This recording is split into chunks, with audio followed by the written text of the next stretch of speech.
کیا آپ نے کبھی ایسی بستیوں کے بارے میں سنا ہے جو زمین پر تھیں مگر ایک لمحے میں آسمان کی طرف اٹھا دی گئیں اور پھر الٹ کر مٹا دی گئیں؟ یہ کوئی کہانی نہیں ہے، یہ ایک حقیقت ہے جو قرآن پاک میں المتفقہ کے نام سے بیان ہوئی۔ بسم اللہ الرحمن الرحیم۔ یہ وہ قوم تھی جو زمین پر فساد پھیلانے میں حد سے آگے بڑھ چکی تھی۔ رہزنی، بے حیائی اور ایسے گناہ جو ان سے پہلے کسی قوم نے نہیں کیے تھے، ان کے لیے گناہ ایک معمول بن چکا تھا اور نیکی ایک مذاق۔ تب اللہ نے ان کی طرف ایک نبی بھیجا، حضرت لوط علیہ السلام۔ انہوں نے کہا، کیا تم وہ کام کرتے ہو جو تم سے پہلے دنیا میں کسی نے نہیں کیا؟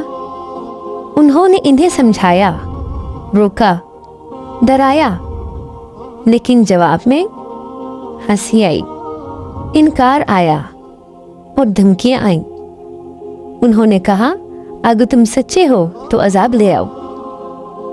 اور پھر ایک رات کچھ خوبصورت نوجوان فرشتے کی شکل میں حضرت لوط علیہ السلام کے گھر آئے۔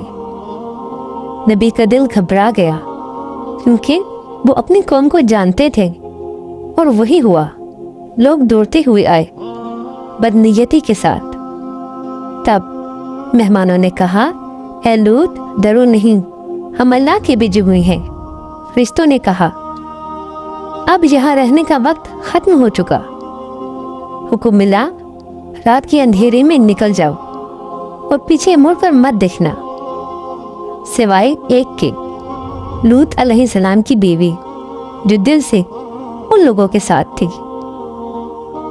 پھر وہ لمحہ آیا جب آسمان خاموش ہو گیا۔ صبح صادق کے وقت زمین ہلنے لگی اور پھر وہ بستیاں آسمان کی طرف اٹھا دی گئیں اور ایک ہی لمحے میں الٹ دی گئیں۔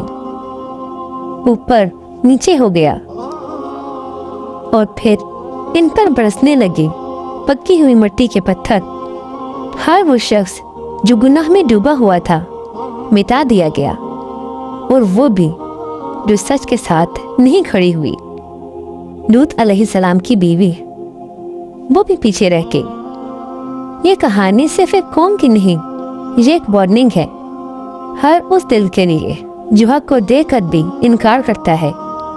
یہ یاد دلاتی ہے کہ جب گناہ حد پار کر جائے تو فیصلہ بھی قریب آ جاتا ہے، اور جو اللہ پکڑتا ہے تو کوئی نہیں بچ سکتا۔